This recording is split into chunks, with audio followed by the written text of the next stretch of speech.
नमस्कार दोस्तों, मैं आप सबका स्वागत करती हूं आपका अपना चैनल एफएस ज्ञान में। दोस्तों, आज मैं आप लोगों के लिए समास का ऐसा ट्रिक लेकर आई हूं जिसको एक ही बार में समझ जाओगे कि समास के कितने भेद होते हैं, समास को किस प्रकार से पहचान सकते हैं। तो आज के वीडियो में हम ये सब जानेंगे। आइए समास के ट्रिक के बारे में और समास के बारे में जानते हैं। दोस्तों, अगर आपने अभी तक हमारे इस चैनल को सब्सक्राइब नहीं किया है तो प्लीज़ आप हमारे इस चैनल को सब्सक्राइब कीजिए और बेल आइकन को प्रेस कीजिए ताकि हमारे नए नए वीडियो का नोटिफिकेशन आपको मिलता रहे। आइए समास किसे कहते हैं, समास क्या है, इसके बारे में जानते हैं। सम आस अर्थात दो शब्दों को पास में लाना या मिलाना।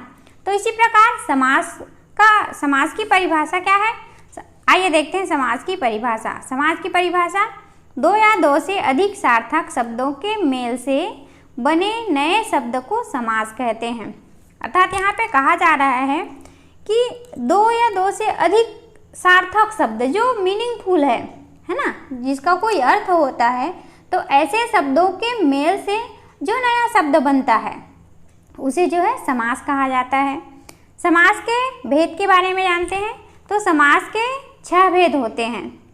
ठीक है, समास के 6 भेद होते हैं जिसमें हमारा पहला है अव्ययी भाव समास, दूसरा है तत्पुरुष समास, तीसरा है कर्मधारय समास, चौथा है हमारा द्वंद्व समास, पांचवा है द्विगु समास और छठवा है हमारा बहुव्रीहि समास। समास को जो है, ये जो समास के भेद हैं, समास के प्रकार हैं। ठीक है, अब इसको अक्सर लोगों को जो है समास के भेद के बारे में याद नहीं रहता है, या पूछा जाता है कि समास के कितने भेद होते हैं। कोई भी कंपटीशन एग्जाम है तो उसमें भी पूछा जाता है ना, ऑप्शन मिलता है समास के भेद होते हैं। तो आपको ऑप्शन मिलेगा 3, 4, 5, 6 ऐसा। तो ये जो है हमको पता होना चाहिए कि समास के कितने भेद होते हैं। तो आज हम जो है इस वीडियो में जान रहे हैं कि समास के 6 भेद होते हैं। अब आइए जानते हैं कि इस समास के भेद को हम याद कैसे करें, किस प्रकार से इस समास के भेद को याद किया जाए। तो इसके लिए मैंने एक छोटा सा ट्रिक बनाया है जो बहुत ही इजी है। तो इसको आप लोग याद कर लोगे तो आपको समास के भेदों को आप लोग जो है आसानी से लिख सकते हो या समास के भेदों को आसानी से बता सकते हो। आइए ट्रिक को देखते हैं। देखिए यहाँ पे ट्रिक लिखा हुआ है ना, तो ट्रिक क्या है, द्वंद्वी अब तक। क्या ट्रिक है, द्वंद्वी अब तक। ये जो है हमारा ट्रिक है, इसके द्वारा हम जो है समास के भेदों को आसानी से जान सकते हैं। अब यहाँ पे जो लिखा है द्वंद्वी अब तक, तो इनको जो है हम वर्ण विच्छेद कर देते हैं। ठीक है, इनको जो है हम अलग अलग करके लिखते हैं।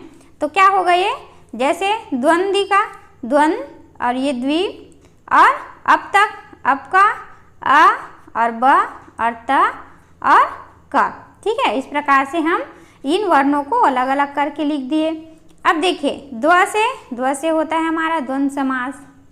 ठीक है, आप लोग ध्यान से सुनिएगा।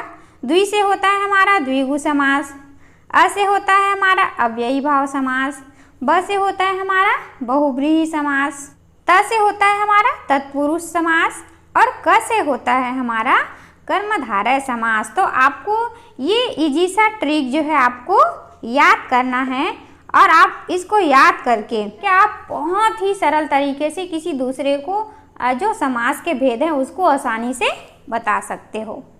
आइए अब समास के प्रकार के बारे में जानते हैं। समास के प्रकारों को जो है अलग अलग किस प्रकार से हम समास के जो भेद हैं, समास के जो प्रकार हैं, तो उसको हम किस प्रकार से पहचान सकते हैं, उसमें कौन सा समास है, ये सारी चीज़ जो है हम जानेंगे। आइए देखते हैं समास के भेद। समास का पहला भेद है अव्ययी भाव समास। अव्ययी भाव समास किसे कहा जाता है, अव्ययी भाव समास क्या है, इसके बारे में हम जानते हैं।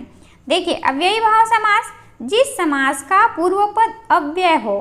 ठीक है, जिस समास का पूर्वपद जो है क्या हो, अव्यय हो तथा प्रधान हो। ठीक है, पूर्वपद पहला पद जो है अव्यय होता है और वो मुख्य होता है, प्रधान होता है, उसे अव्ययी भाव समास कहते हैं। और ये जो अव्ययी भाव समास है, तो अव्ययी भाव समास में जो शब्द लिखते हैं तो वो शब्द में पहला जो है वो उपसर्ग होता है। ठीक है, अब इसमें ट्रिक देखिए, इसका ट्रिक क्या है, इसको पहचानने का ट्रिक, अव्ययी भाव समास को पहचानने का ट्रिक है, पहला पद क्या होता है, छोटा होता है। ठीक है, और प्रधान होता है, मुख्य होता है। पहला पद छोटा तो होता ही है, बट क्या होता है, ये प्रधान भी होता है। और इसका जो पहला पद है वो उपसर्ग होता है। ये जो है हमेशा आप याद रखेंगे कि इसका पहला पद जो है उपसर्ग के रूप में लिखा जाता है। आइए इसका कुछ उदाहरण देखते हैं। देखिए उदाहरण, प्रतिदिन, तो यहाँ पे प्रति जो है हमारा क्या है, उपसर्ग है, और ये दिन में लगा तो ये क्या हो गया हमारा, प्रतिदिन हो गया। आजन्म में आ हमारा उपसर्ग है, और जन्म जो है शब्द है तो इसमें लगा, और ये क्या हो गया हमारा, आजन्म। ठीक है, सहर्ष में स जो है हमारा उपसर्ग है, और हर्ष जो है हमारा मूल शब्द है। यथा संभव, यथा जो है एक अव्यय है। ठीक है, और संभव, यथा संभव में यथा जो है एक अव्यय है, और यथा प्लस संभव जब हम मिलाते हैं तो ये हमारा हो जाता है यथा संभव।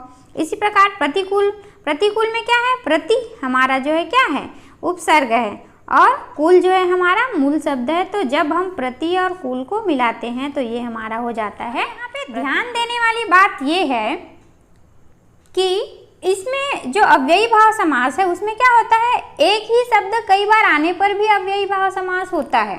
ठीक है, आपको याद रखना है कि बार बार एक ही शब्द आ रहा है तो वहाँ पर भी अव्ययी भाव समास होता है। ठीक है, जैसे एग्जाम्पल देखिए, हाथों हाथ। ठीक है, हाथ धन हाथ, हाथों हाथ। दिनों दिन, और दिनों दिन में दिन और दिन, तो यहाँ पर भी जो है अव्ययी भाव समास होगा। ठीक है, अब आइए देखते हैं दूसरा हमारा समास, तत्पुरुष समास। आइए तत्पुरुष समास के बारे में जानते हैं कि जो समास का दूसरा प्रकार है तत्पुरुष समास, वो उसकी पहचान हम कैसे करें, क्या ट्रिक है। देखिए तत्पुरुष समास किसे कहते हैं, जिस समास में दूसरा पद प्रधान होता है। हमने अव्ययी भाव में पढ़ा, पहला पद जो है क्या होता है, प्रधान होता है, लेकिन तत्पुरुष समास में क्या होता है, तत्पुरुष समास में जो शब्द है उसका दूसरा पद जो है प्रधान होता है, तथा दो पदों के बीच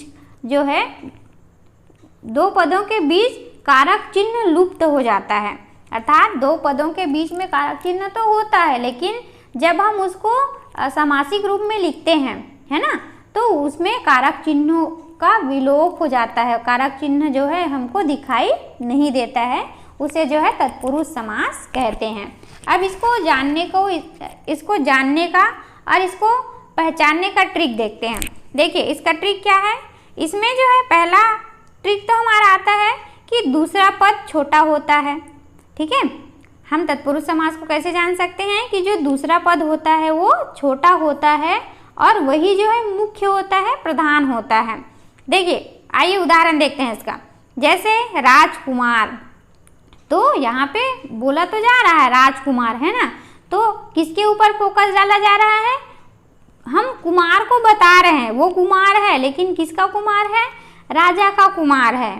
ठीक है, तो यहाँ पे कुमार जो है हमारा मेन है, प्रधान है। राजपुत्र में राजा का पुत्र। अब यहाँ पे बताया जा रहा है कि वह पुत्र तो है ना, वह क्या है, वह पुत्र है। ठीक है, और वह किसका पुत्र है, राजा का पुत्र है। तो यहाँ पे पुत्र जो है प्रधान रूप में है, वह राजा का पुत्र है। यश प्राप्त में यश को प्राप्त उसने किया, किसको किया, उसने यश को प्राप्त कर लिया। ठीक है, उसने यश को। आइए अब हम समास के तीसरे प्रकार के बारे में जानते हैं। तीसरा हमारा भेद है कर्मधारय समास। कर्मधारय समास किसे कहते हैं, जिस समास का उत्तर पद प्रधान होता है। ठीक है, तथा पूर्व पद व उत्तर पद में उपमान, उपमेय अथवा विशेषण या विशेष्य का संबंध होता है, उसे कर्मधारय समास कहते हैं। इसमें क्या कहा जा रहा है कि इसमें जो है उत्तर पद जो है प्रधान होता है। ठीक है, अब इसको जानने का हम ट्रिक देखते हैं। आइए इसका ट्रिक जानते हैं। इसका ट्रिक क्या है, इसमें पहला ट्रिक दिया है, पहला पद क्या होता है, विशेषण होता है। ठीक है, कर्मधारय समास को पहचानने का पहला ट्रिक है, पहला पद जो है विशेषण होता है। दूसरे पद की तुलना होती है, जो दूसरा पद होता है उसकी तुलना की जाती है। तीसरा ट्रिक क्या है, तीसरा ट्रिक में यह कहा जाता है कि जब हम जो समासिक शब्द है ना, उसका जब हम विग्रह करते हैं तो उसके बीच में है जो के समान ये जो है शब्द आते हैं। ठीक है, आइए अब इसका हम उदाहरण देखते हैं। उदाहरण क्या बोला जा रहा है, चरण कमल, चरण कमल, कमल के समान चरण। तो यहाँ पे जो है हमारा जो पहला पद है वो क्या है, विशेषण। कमल के समान जो है चरण है, लेकिन चरण कैसे है, कमल के समान है ना, कमल के समान चरण। महापुरुष, महान है जो पुरुष। मृग नयन, मृग के समान नयन। लाल मणि, लाल है जो मणि, मणि है बट मणि कैसा है, लाल है। चंद्रमुख, तो चंद्रमुख का क्या होता है, चंद्रमा के समान मुख, मुख तो है लेकिन मुख कैसा है, चंद्रमा के समान। ठीक है, आइए अब समास के चौथे प्रकार के बारे में जानते हैं। समास का चौथा प्रकार है द्विगु समास। द्विगु समास किसे कहा जाता है, ये समास बहुत ही इजी है और आप इसे जो है बहुत ही सरलता से समझ सकते हैं, पहचान सकते हैं और एग्जाम में जब आता है तो आप इसको बहुत ही इजी तरीके से, सरल तरीके से इसको सॉल्व कर सकते हैं। अब द्विगु समास को पहचानने का बहुत आसान तरीका क्या है, इसमें जो है द्विगु समास में क्या होता है, जिस समास का पहला पद संख्यावाचक होता है। ठीक है, एक बार अगर हम अपने माइंड में इसको बैठा लें कि समास में जो नियम है, समास को पहचानने का जो जो नियम है उसको एक बार हम अच्छे से अपने माइंड में रख लें, है ना, समझ लें, तो ये जो है हम इजी तरीके से, सरलता से जो है हम समास के भेदों को पहचान सकते हैं। ठीक है, अब द्विगु समास में कहा जा रहा है कि इस समास में पहला पद जो है संख्यावाचक होता है, वह जो है द्विगु समास कहलाता है। अब इस द्विगु समास को पहचानने का ट्रिक देखिए, द्विगु समास को पहचानने का ट्रिक जो है क्या है, संख्या वाले शब्दों का प्रयोग। इस समास में संख्या वाले शब्दों का प्रयोग किया जाता है। ठीक है, उदाहरण देखिए, चौराहा, चौराहा। अब हम इसका समास विग्रह करते हैं तो ये क्या हो जाता है, चार राहों का समूह। चौराहा में चार राहों का समूह। त्रिकोण, तीन कोणों का समूह। तिरंगा, तीन रंगों का समूह। दोपहर, दो पहरों का समूह। सप्ताह, 7 दिनों का समूह। ठीक है, तो इस प्रकार से ये जो है द्विगु समास है। समास का पांचवा प्रकार है द्वंद्व समास। द्वंद्व समास में क्या होता है, जिस समास में दोनों पद प्रधान होते हैं। द्वंद्व समास में क्या होता है, इसमें दोनों पद प्रधान होता है तथा विग्रह करने पर और, अथवा, या, एवं लगता है। ठीक है, इसको जब हम विग्रह करते हैं, इसको जब हम तोड़ते हैं, जो समासिक पद होता है उसका जब हम समास विग्रह करते हैं तो इनके बीच में और, अथवा, या, एवं ये जो है लगता है। इसको पहचानने का बहुत ही आसान ट्रिक है। पहला है, दोनों शब्द एक दूसरे के उल्टे होते हैं। ठीक है, द्वंद्व समास में हमेशा आप याद रखिए कि इसमें जो पद होते हैं वो है ना, जो शब्द होते हैं, जो पद होते हैं वो दो पद होते हैं। तो दो पद में ये दोनों पद जो है एक दूसरे के उल्टे होते हैं, विलोम होते हैं। सेकंड हमारा ट्रिक है, दोनों पद योजक चिन्ह के द्वारा जुड़े होते हैं। इसमें दो पद होता है लेकिन दोनों पद जो है योजक चिन्ह क्या है, ऐसा छोटा सा है ना, ये जो है छोटा सा ऐसा लाइन खींचते हैं तो ये योजक चिन्ह है। दो शब्दों को जोड़ने के लिए इसका उपयोग किया जाता है। तो हमेशा आप ध्यान रखिएगा कि जब हम द्वंद्व समास को पहचानते हैं, है ना, कोई भी शब्द योजक चिन्ह से जुड़ा हुआ है तो वह जो है द्वंद्व समास होता है। आइए इसका कुछ उदाहरण देखते हैं। उदाहरण देखिए, पाप, पुण्य। ठीक है, पाप और पुण्य। तो पाप का विलोम क्या होता है, पुण्य होता है। अब जब हम इसका समास विग्रह करते हैं तो ये क्या हो जाता है, पाप और पुण्य। अब यहाँ पे और भी आया है कि नहीं, बीच में पाप पाप और पुण्य के बीच में और शब्द आया। ठीक है, थोड़ा बहुत, थोड़ा या बहुत, खरी खोटी, खरी या खोटी, यहाँ पे या से जो है दोनों को जोड़ा गया है। लाभालाभ, लाभ अथवा अलाभ, लाभ मीन्स फायदा, अलाभ मीन्स हानि। ठीक है, तो ये दोनों जो है एक दूसरे के विपरीत भी हैं। धन दौलत, धन और दौलत, दोनों को धन और दौलत को जो है यहाँ इससे और शब्द से जोड़ा गया है। तो इस प्रकार से हम द्वंद्व समास का पहचान कर सकते हैं। इसके बाद हमारा छठवां जो प्रकार है बहुब्रीहि समास। बहुब्रीहि समास किसे कहते हैं?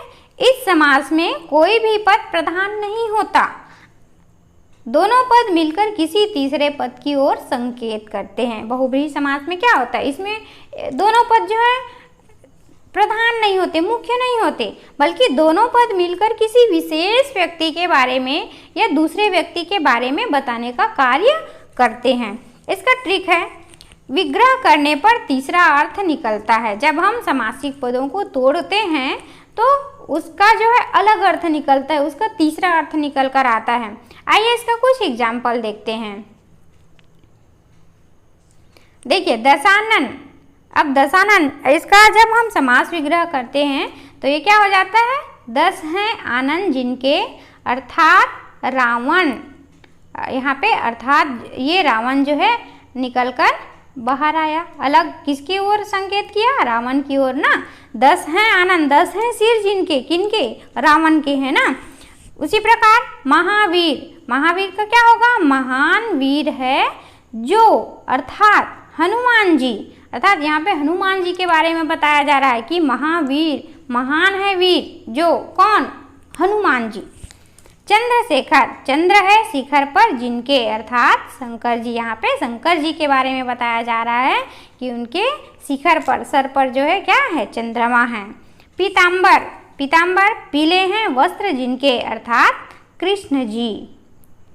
ठीक है, तो इस प्रकार से हम जो है बहुब्रीहि समास का पहचान कर सकते हैं। और सारे पदों को पहचानने का एक आसान सा सरल सा ट्रिक है। समास के सारे भेदों को पहचानने का या उसमें अंतर करने का एक सरल सा ट्रिक है। देखिए, आइए देखते हैं इसका ट्रिक। इसमें क्या होता है? दोनों पद प्रधान होता है, वह द्वंद्व समास। ठीक है, द्वंद्व समास में क्या होता है? दोनों पद प्रधान होता है। फिर दोनों पद अप्रधान होता है, किस में होता है?